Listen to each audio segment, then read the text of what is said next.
All right, Alexander, let's talk about the 3 day meeting between Xi Jinping and Saudi officials.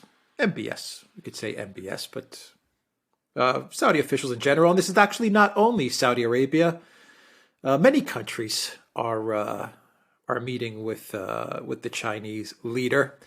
And the big news is that they've already signed, I believe, the biggest trade agreement for Saudi Arabia or China. I was reading the story today. It's massive. It's like 29 or 39 billion in trade. I don't know I think it's the biggest trade agreement for Saudi Arabia with another country. I think so. Anyway, I'll put it on the screen. I think it's right. Yeah. Is that right? Okay, yeah. I think 29 billion. yes. It includes Huawei, which is an interesting development. We all know about Huawei and what went on there a couple of years ago. The optics of it, Xi Jinping rolls into town, red carpet treatment. I mean, all the everything rolled out for the Chinese president. Very different when Joe Biden was visiting Saudi Arabia. They did the little fist bump. This was a completely different presentation from an optics standpoint, but it does show a lot. This is huge. I mean, this is the story. What's going on here? It is absolutely huge. It is as big a story in its own way as all the other crises that we've had over the course of 2022. I mean, if you're starting to look forward into what may come, this is as big as Ukraine. I mean, obviously, we're talking about not just a visit, we're talking about a massive realignment, a connection between China and Saudi Arabia.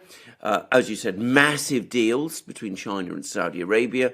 But it's important to say that those deals underpin a relationship that's now developing.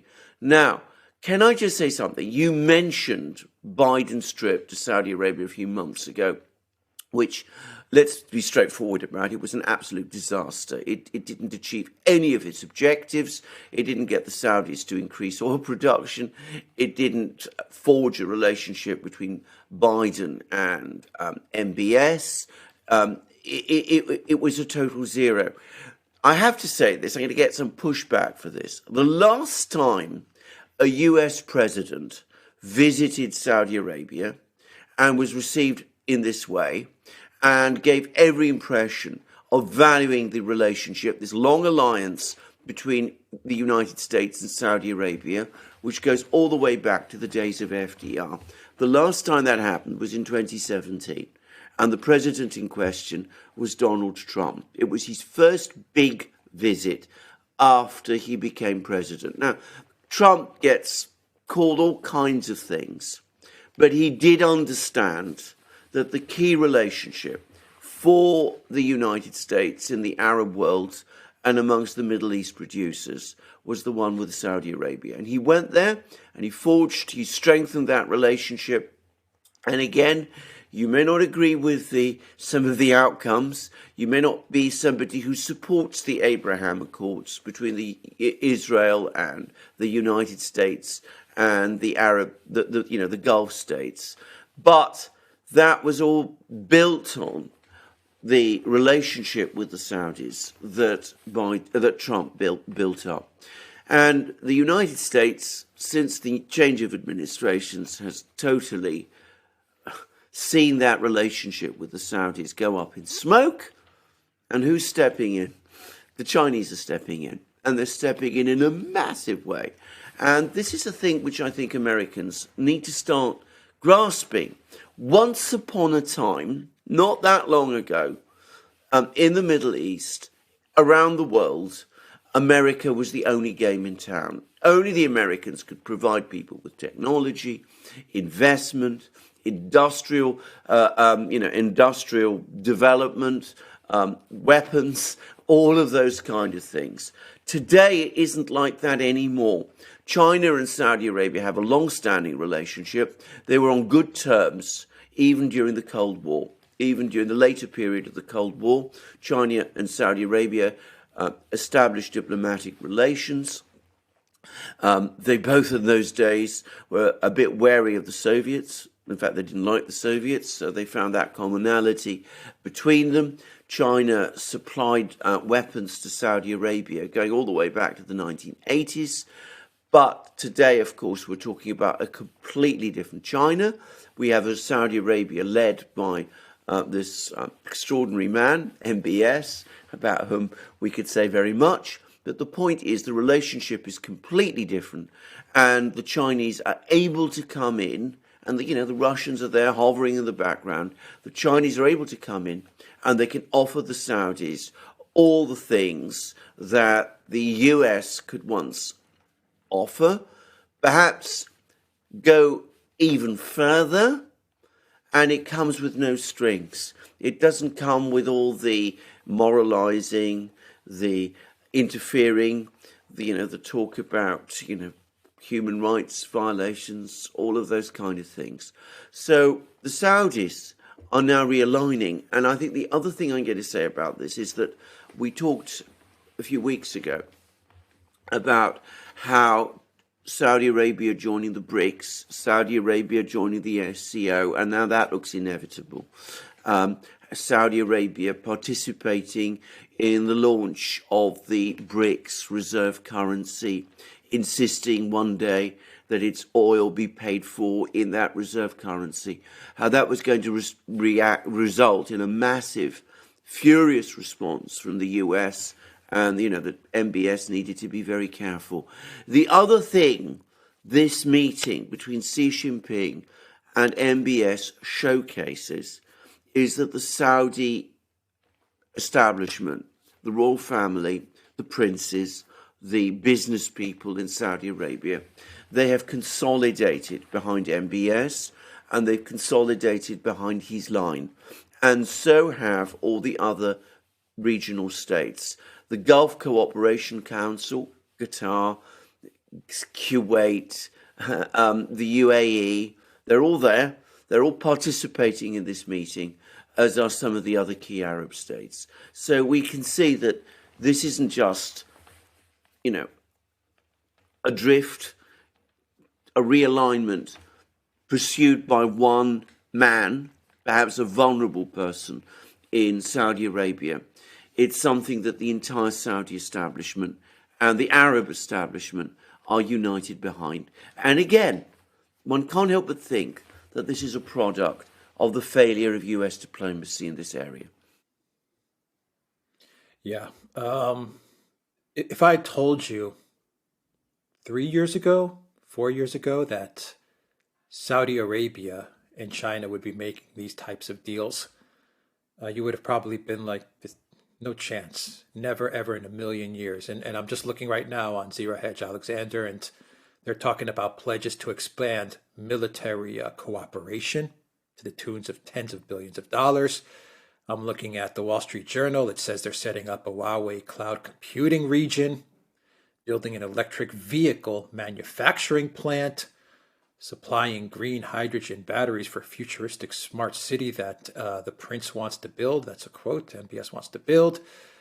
I mean, we're talking about everything really, from military to real, oil and gas and energy, and all of the green other stuff that the West goes on and on about as well. Yes. Well, the Chinese are moving in and taking that. So I mean, this is like it's a full spectrum of deals. Yeah, absolutely. 5G, 6G. I'm seeing here. Yeah. Saudi oil sales in yuan. Yeah. What? I mean, the latter being, of course, an extremely important thing in the immediate term, because we're now seeing the Chinese currency becoming strengthened. It's becoming a currency in which commodities are being paid for. I mean, Russia is now increasingly accepting Chinese currency in return for its oil and gas. Saudi Arabia is starting to do the same. And that's crucial because, of course, the Saudis are taking Chinese currency and, with the BRICS currency waiting in the background. As I've said many times, oil is the biggest traded currency around the world, commodity around the world. Everybody needs oil. With all the changes that have happened, it's still essential. You cannot run a modern economy without oil. If oil is traded in Chinese currency instead of USD, well, that is a colossal change in the financial and economic architecture of the world. So there you go. That's what's happening. And notice that the Chinese are coming along and they're being very clever because they're saying to MBS, and of course MBS is somebody who's very, tuned up to the idea of high-tech solutions for Saudi Arabia's problems. But the Chinese are saying not only are we going to back you 100% in all of this, but yes, we want your oil, but we also want to help you to develop the alternatives to oil. And we can. We have the technology, we have the industry, we make most of the world's batteries, for example. So you're talking about EV technologies and industries. We can help you do that. We make the batteries, we make the solar panels, we do all of these things.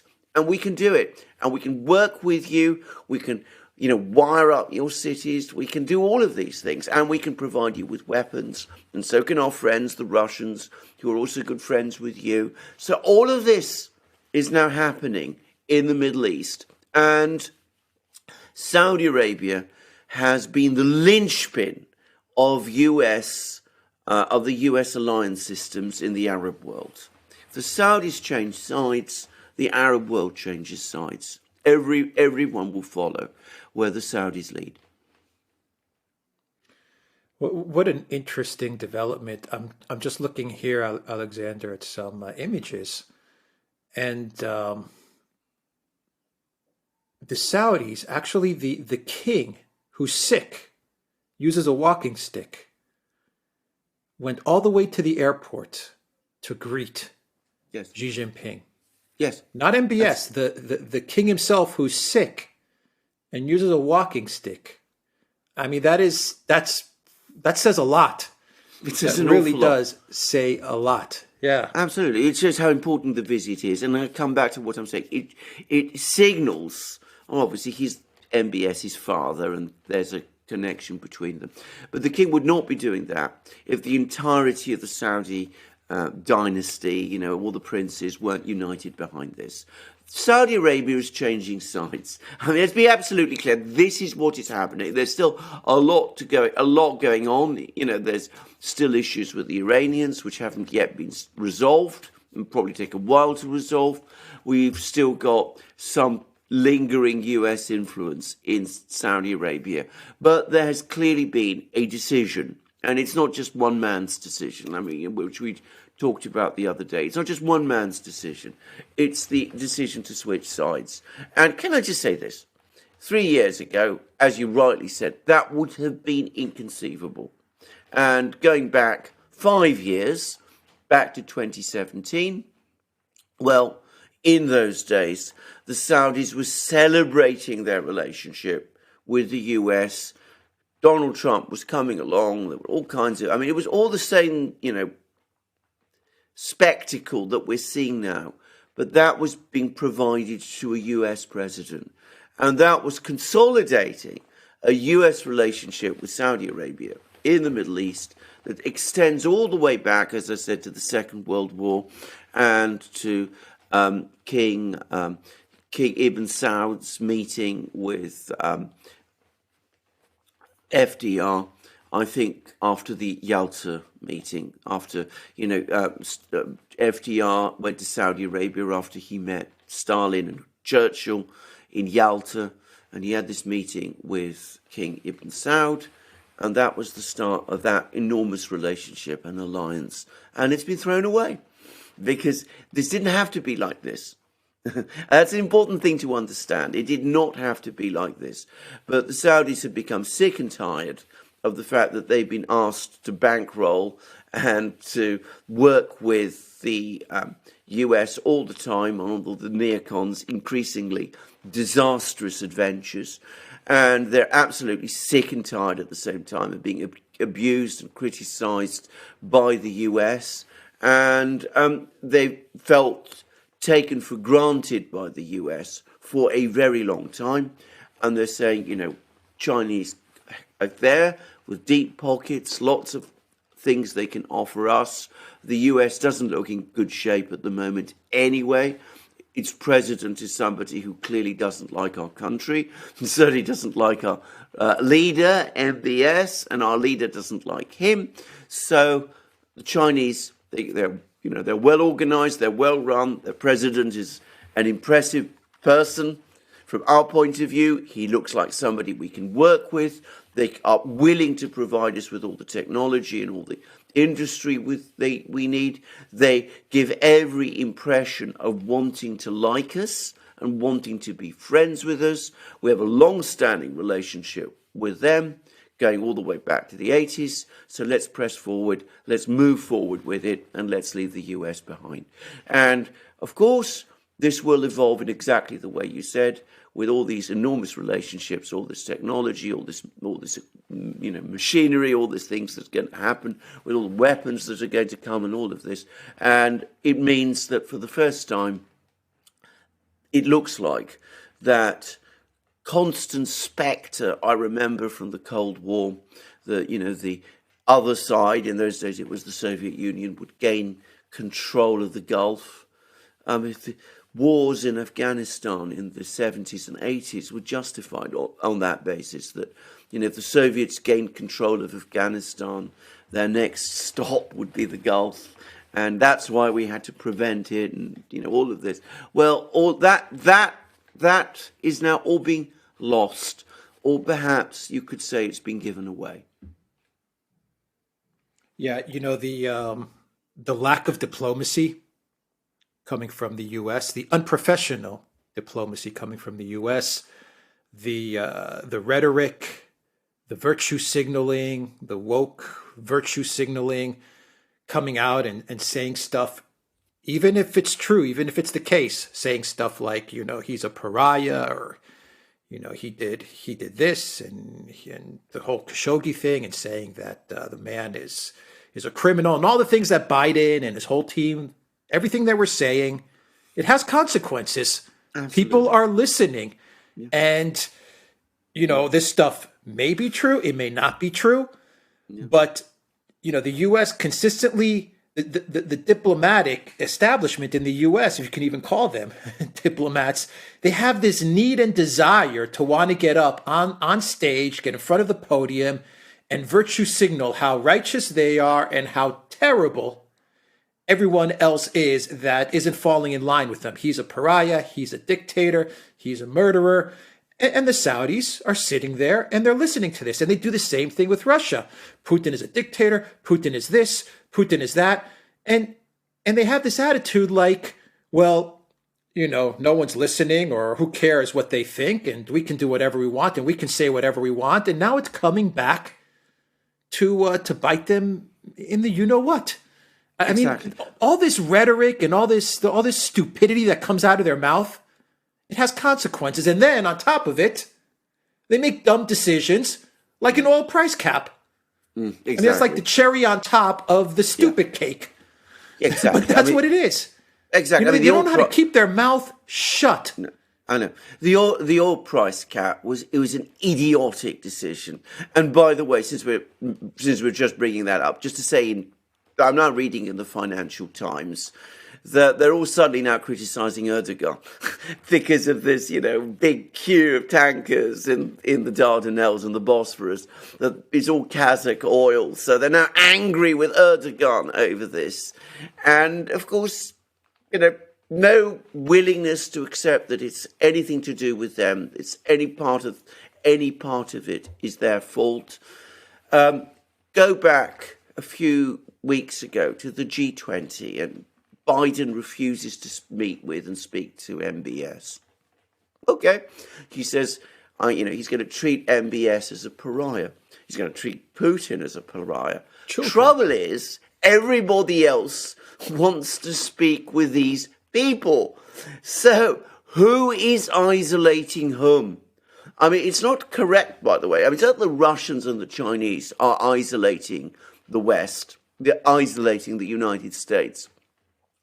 Because of the American diplomats, American diplomacy, I have to say it, the American president, behave in the way they do, America is isolating itself. Nobody wants to be lectured. Nobody wants to have fingers pointed at them. People are just getting tired of this sort of thing.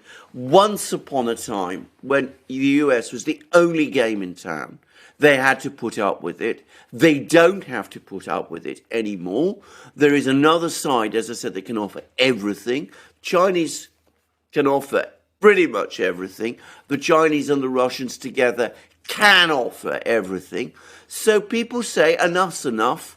We cut our deals with Beijing, and we are spared all the the enormous price and the enormous tiresome lecturing and moralizing that comes from any relationship with the US. And I think people in the US need to understand that. They've got to understand, if they want to really continue to play an active game in the world, that they need to start doing some actual real diplomacy. They can't just come along and say to people like, this is how it's going to be and you must agree with us, because people will now start to push back, as MBS has done. It's exactly right. It's exactly right. They've forgotten that, maybe because you're not dealing with career diplomats and you're dealing with appointees and political favors and stuff like that. That's why the U.S. has excellent diplomats, but they're not getting to the positions that they need to get to, because you have to dole out these favors to people that are just not up to the task. And it's crazy what you say about the G20. You have an 80-year-old Biden who acts more immature than a 35-year-old, however old MBS is, a 35-year-old leader in MBS. I mean, MBS comes out more mature than supposedly this man who is 50 years in politics. Yes. Yes.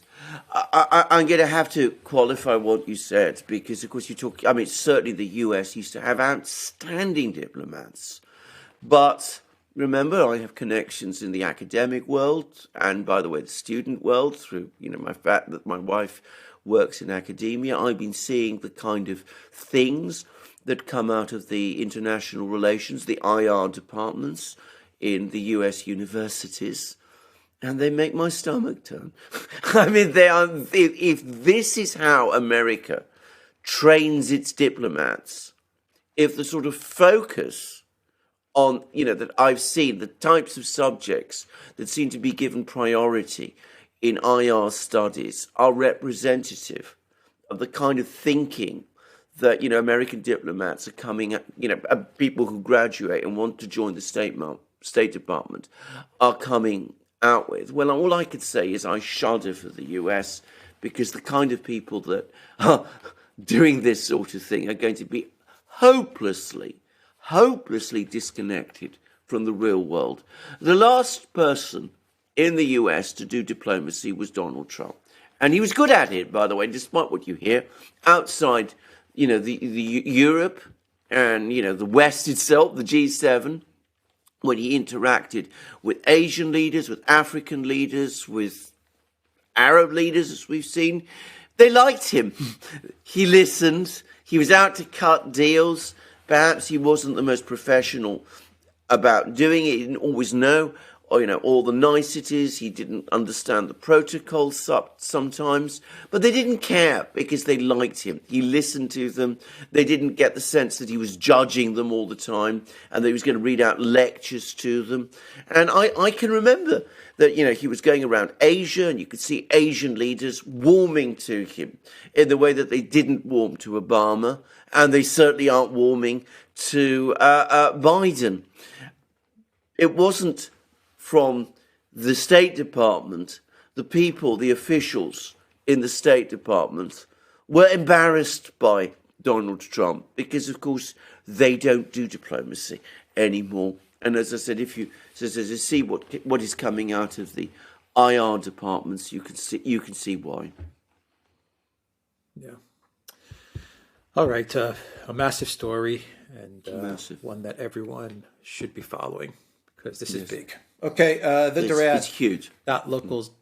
It's huge, yeah. The Duran.locals.com. We are also on Rockfin as well, and go to the Duran shop, 10% off. Use the code Good Day.